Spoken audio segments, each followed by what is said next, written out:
Hi అండి, welcome to Satsai Hindi DSC Vizianagaram. ఈరోజు మనం ఒక మంచి ఇంట్రెస్టింగ్ టాపిక్ చూద్దామా. అది ఏంటి అంటే చంద్.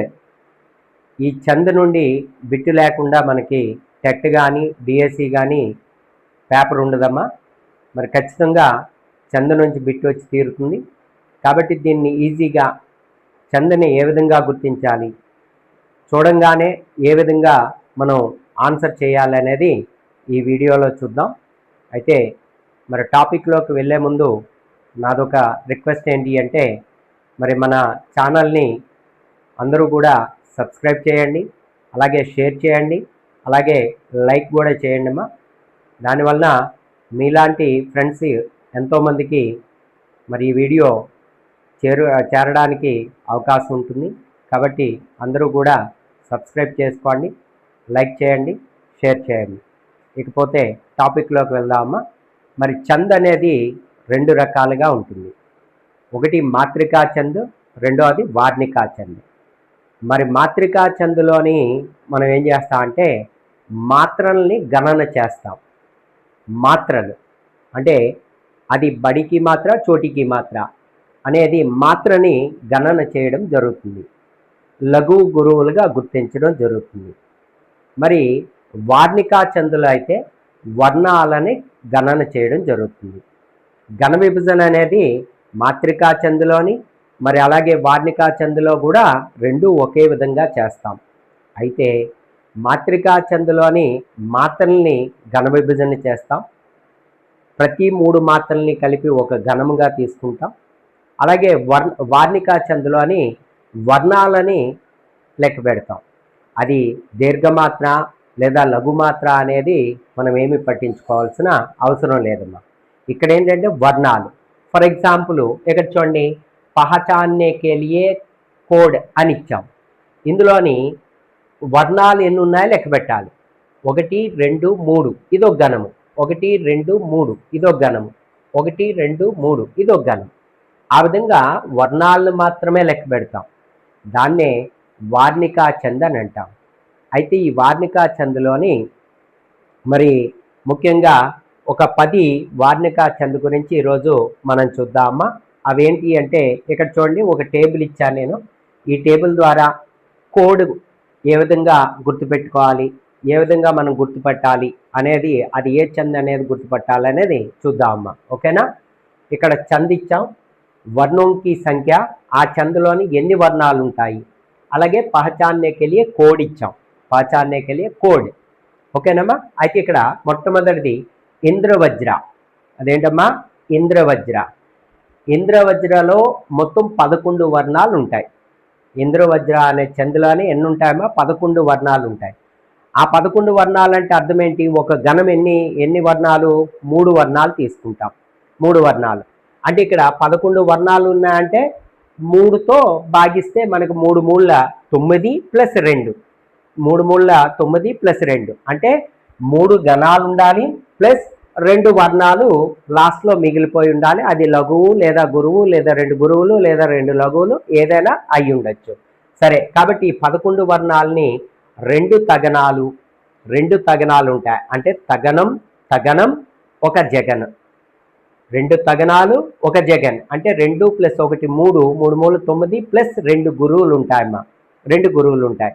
అది ఏంటి, మనం ఘన విభజన చేస్తే చిహ్నాలు ఏంటి అంటే తగనానికి SSI, అలాగే జగనానికి 2 తగనాలు కదా, SSI, అలాగే మరి ఒక జగన్ ISI. లాస్ట్లో ఏంటున్నాయి, 2 గురువులు ఉన్నాయి. కాబట్టి SS అంటే ఎస్ అంటే గురువు, గురువు గురువు లఘువు, గురువు గురువు లఘు, లఘువు గురువు లఘు, మరి గురు. కాబట్టి మరి ఇందులోని 2 తగనాలు కదా, తా తా. నెక్స్ట్ అలాగే జా, తా తా జా గు గు, 2 గూలు కదా, గు. కాబట్టి తతజగ్గు. దాని కోడ్ ఏంటమ్మా, తతజగ్గు. ఇంద్రవజ్ర తతజగ్గు. ఇంద్రుడు తాత జగ్గు. ఇంద్రవజ్ర తాత జగ్గు. ఈ ఇంద్రుడు తాత జగ్గు పట్టుకొని వెళ్తున్నాడు అనుకోండి. అంతే, కోడ్ జస్ట్ మనం ఈజీగా ఉండాలి. ఇంద్రుడు తాత జగ్గు. ఇంద్రుడు తాత జగ్గు. ఇకపోతే రెండోది చూడండి మా ఉపేంద్ర వజ్ర. ఈ ఉపేంద్ర వజ్రాలో కూడా 11 వర్ణాలే ఉంటాయి.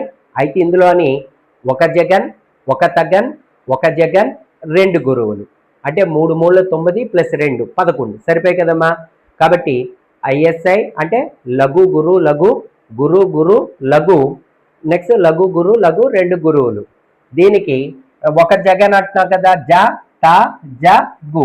ఈ కోడ్ మనం మొదటి వర్ణాలతో తీసుకుంటున్నాం అంతే.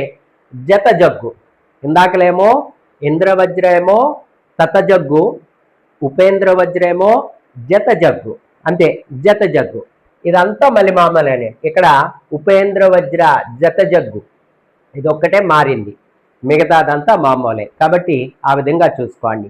ఇకపోతే భుజంగి, మూడోది ఏంటమ్మా భుజంగి. ఈ భుజంగి చూస్తే ఇక్కడ చూడండి ఎన్ని వర్ణాలు, 11 వర్ణాలే ఉంటాయి. 11 వర్ణాలు. ఈ 11 వర్ణాల్లోని తీన్ యగన్, తీన్ యగన్ 3 యగనాలు ఉంటాయి. 3 యగనాలు, 3 3 9 ప్లస్ 2 ఉండిపోతున్నాయి కదా. ఆ 2 ఏంటంటే ఒక లఘువు గురువు. దీనికి సింపుల్గా య ల గు, 3 ఎలాగు, 3 ఎలాగు. భుజంగి, భుజంగి తీని ఎలాగు అంతే, కోడే తీని ఎలాగు. భుజంగి తీని ఎలాగు. ఇక్కడ చూడండి భుజంగి తీని ఎలాగు అని అనుకోండి. నెక్స్ట్ శాలిని, తర్వాత ఏంటమ్మా శాలిని. ఈ శాలినికి వచ్చేటప్పటికి 11 వర్ణాలు ఉంటాయి. ఇందులో ఒక మగన్ ఉంటుంది, 2 తగనాలు ఉంటాయి, 2 గురువులు ఉంటాయి. ఒక మగన్, 2 తగన్, 2 గురువులు. కాబట్టి ఇక్కడ ఘన విభజన చేస్తే ఇలా వస్తుంది. దీనికి మనకి కోడ్ ఏంటి అంటే మత తగ్గు. చూడండి మత తగ్గు. ఇక్కడేమో తత తగ్గు, తత జగ్గు, తత జగ్గు. ఏది ఇంద్రవజ్రాకి తత జగ్గు, ఉపేంద్ర వజ్రాకి జత జగ్గు. మరి ఇక్కడ శాలినికి వచ్చేటప్పటికి మాత తగ్గు. శాలిని అంటుంది మాత తగ్గు, మాత తగ్గు. వాళ్ళ అమ్మ కేకలేస్తుంది, శాలిని వాళ్ళ అమ్మ కేకలేస్తుంది, మాత తగ్గు అన్నది. కాబట్టి శాలిని మాత తగ్గు, శాలిని మాత తగ్గు అని అనుకోండి. ఓకేనా. నెక్స్ట్ వంశస్థ, వంశస్థ వంశము, వంశస్థ 12, వంశస్థ 12. వంశస్థ అంటే వంశము, వంశాన్ని నిలబెట్టడానికి 12 సంవత్సరాలు అయింది. కాబట్టి పిల్లలు లేరు. వంశము నిలబెట్టడానికి 12 మంది, 12 సంవత్సరాలు అయిపోయింది పిల్లయి, కానీ పిల్లలు లేరు. వంశము, వంశాన్ని నిలబెట్టడానికి జత జర, జత జర. ఓ జత అంటే ఆ దంపతుల్ని జత, జత అంటాం కదా, జర కొంచెం ఆలోచించండి మన వంశాన్ని నిలబెట్టడానికి. కాబట్టి జత జర. దానికి ఏంటంటే ఏక జగన్, ఏక తగన్, ఏక జగన్, ఏక రగన్, జత జర. వంశస్థ జత జర, వంశస్థ జత జర. వంశాన్ని జత జర అంటే జత ఆలోచించాలి. జత అంటే ఏంటమ్మా జోడి, దంపతులు అనుకోండి. జత జర, కొంచెం జర అంటే కొంచెం, కొంచెం ఆలోచించండి. మన వంశానికి 12 మంది, 12 సంవత్సరాలైనా ఆ పిల్లలు లేరు. కాబట్టి జత జర ఆలోచించండి, కొంచెం ఆలోచించండి అనుకోండి. అంతే కోడిది, అంతే తప్ప ఇదేమీ కాదమ్మా. మనకి ఆ టైంకి గుర్తించుకొని ఈజీగా మనం ఆన్సరు మనం రాయడానికి ఈజీగా ఉపయోగపడుతుంది.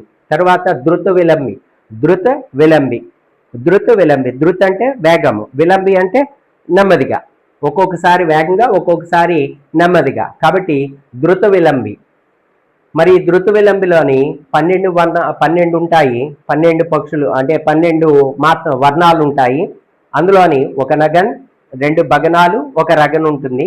ఇక్కడ మనకి ఘన విభజన చేస్తే ఎట్లా వస్తుంది, నబబర్, నబబర్, నబబర్, నబబర్. నబబర్ అంటే ఆకాశము నిండుగా, ఆకాశము నిండుగా 12 పక్షులు ఎగురుతున్నాయి. ధృత విలంబి 12 పక్షులు ఎగురుతున్నాయి ఆకాశము నిండుగా. నబబర్, నబబర్ ఆకాశము నిండుగా, నబబర్ అంతే 12 పక్షులు. ధృత విలంబి అంటే 12 పక్షులు ఒక్కొక్కసారి నెమ్మదిగా ఒక్కొక్కసారి వేగంగా. ధృత విలంబి 12 పక్షులు. నెక్స్ట్ తోటక్, తోట, తోటక్, తోట అనుకోండి. తోటక్ 12, 4 సగనాలు ఉండాలి. 4 సగన్, 4 మూళ్ళు 12 అంతే, సింపుల్. తోటకులో 4 మూళ్ళు 12 కాబట్టి 4 సగనాలు. ఒక తోట బాగుండాలంటే 4 సగునాలు ఉండాలి. 4 సగున్, మంచి గుణాలు కలిగి ఉండాలి. అదే మంచి తోట అవుతుంది. తోటకు 4 సగనాలు. ఓకేనమ్మా. నెక్స్ట్ వసంత తిలక. వసంత తిలక ఇందులో 14 వర్ణాలు ఉంటాయి. ఏక తగన్, ఏక బగన్, నెక్స్ట్ దో జగన్, దో గురు. అయితే దీన్ని తబ జజ గుగు, తబ జజ గుగు, తబ జజ్ గుగు. మరి వసంత తిలక, వసంత తిలకలో తబ జజ్ గుగు, వసంత తిలక జజ్ గుగు, తబ జజ్ గుగు. అంటే వసంత తిలక, వసంత ఋతువులో తిలకం అనుకోండి, వసంత ఋతువులో తిలకం. మరి తబ అప్పుడు, జజ్ గుగు, తబ జజ్ గుగు, తబ జజ్ గుగు. తబ అంటే అప్పుడు, జజ్ జడ్జి గారు, గుగు గురువు గారు. అంటే తబ వసంత ఋతువులో తబ జజ్ గుగు, జడ్జి గారు వాళ్ళ గురువు గారికి తిలకం పెట్టారు అనుకోండి. వసంత తిలక 14, వసంత తిలక 14 ఎంతమా 14. ఆ వసంత తిలకలో వసంత ఋతువులో తబ జజ్ గుగు, జడ్జి గారు మరి తబ అప్పుడు గురువు గారికి తిలకం పెట్టారు అని అనుకోండి. ఓకే, తబ జజ్ గుగు. ఓకేనమ్మా. తరువాత మాలిని, దీన్నే మంజుమాలిని అని కూడా అంటాం. అయితే ఇందులో 15 వర్ణాలు ఉంటాయి. ఈ 15 వర్ణాల్లోని మరి చూస్తే 2 నగనాలు ఉంటాయి, ఒక మగన్, నెక్స్ట్ 2 యగనాలు ఉంటాయి.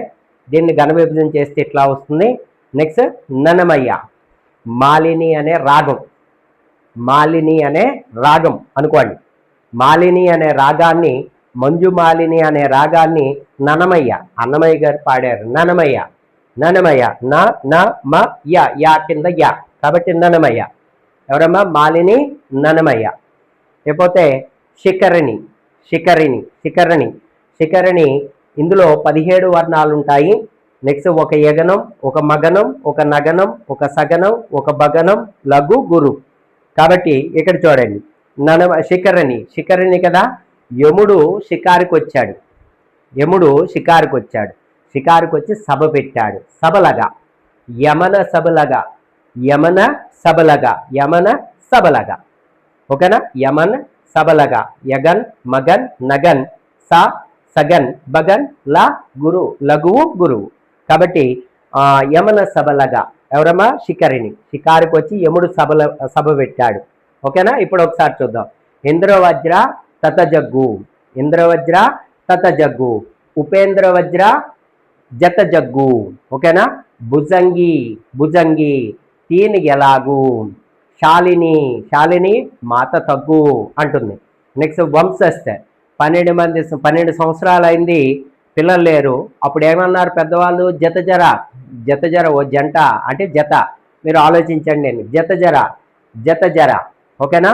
ధృత విలంబి, ఆకాశంలో ధృత వేగంగా నెమ్మదిగా తిరుగుతున్నాయి పక్షులు. కాబట్టి 12 పక్షులు ఎగురుతున్నాయి వేగంగా. ధృత విలంబి.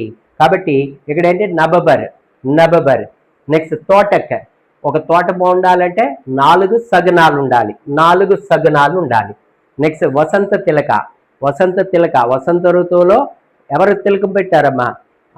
ఎవరు తిలకం పెట్టారు? తబ, తబ జగ్, తబ జజ్ గుగు, తబ జజ్ గుగు, జడ్జి గారు గురువు గారికి తిలకం పెట్టారు, వసంత తిలక. మాలిని, మాలిని అనేది రాగం అని చెప్పి అనుకున్నాం. మంజు మాలిని ఎవరు రాశారు? ననమయ్య. ఓకేనమ్మా. శిఖరిణి, శిఖరిణి, షికారికి వచ్చి ఎవరు సభ పెట్టారు? యమన సభ లగ, యమన సభ లగ. కాబట్టి ఈ విధంగా మనం కోడ్స్తో ఈజీగా ఒకసారి అనుకొని వాటిని మళ్ళీ మర్చిపోవాలమ్మా.